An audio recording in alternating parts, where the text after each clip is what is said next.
As a little kid, I spent so many hours lining up my stuffed animals and pretending to be a teacher. A chalkboard like this one would have been fantastic. I'm Michelle. This is my romantic tangle. I love thrifting. I love the vintage treasures that we stumble across. Can you remember the little chime that told you to turn the page on these book and record sets? This vintage flannel is adorable. I think that's a painting of a lighthouse. And I tried to convince myself that there was something I could make with it, but I couldn't think of anything. There are so many rubber stamps in this box, and some of them are absolutely wonderful. I looked it up online when I got home, and this was a monthly subscription service. Somebody hopefully had a whole lot of fun with these before deciding to part with them, because that is a lot of rubber stamps. The prices of yarn in the thrift store are just going up and up. The worst example I found is near the end of this video, but there were no bargains here, especially when you consider the clearance sales that have been going on recently.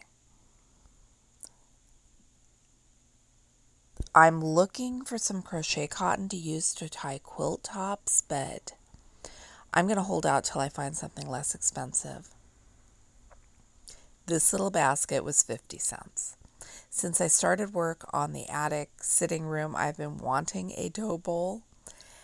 It is a basket, not a bowl, but it will be the perfect placeholder until I find exactly what I want. I can picture this hanging in somebody's kitchen. Not my kitchen. Not the kitchen I grew up with, although that is exactly the same cabinet door hardware that we had. This table has been there for more than a month. It is so ugly, I don't understand the plastic. And the couch and chair are still there. They've been at St. Vinny's long enough that they have gone from full price to 25% off to half off, back to full price again.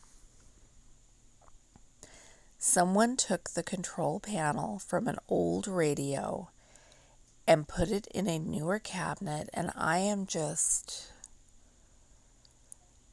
confused and intrigued and horrified. Knitters will sometimes refer to particularly garish yarn as clown vomit. This Afghan fits that description so perfectly.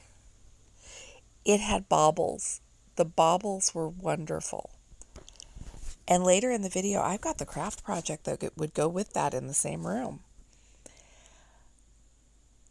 I couldn't think of a reason why I needed 15 yards of nautical ribbon, which is a shame because it was adorable. They've kind of rebuilt their craft section here at St. Vinny's. It's not as good as it was, but not as bad as it was a couple of weeks ago. And whoever that super organized stitcher was, either she has donated new things or they have had it hiding in the back room. I'm going to keep checking back because I really do like her taste in stitchery projects.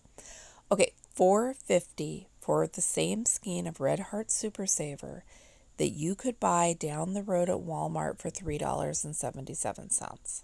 I looked it up. This would go with that Afghan. It's only $1 if you know how to crochet and want to make ridiculous clowns. I'm not sure that the plastic faces inside are the ones that the pattern calls for, and I'm not crocheting clowns, so I'm not going to spend too much time worrying about that. Hopefully somebody gets it and has fun. As overpriced as the yarn is, the quilting books are cheap, and I keep going back and buying more of them. And I have no regrets.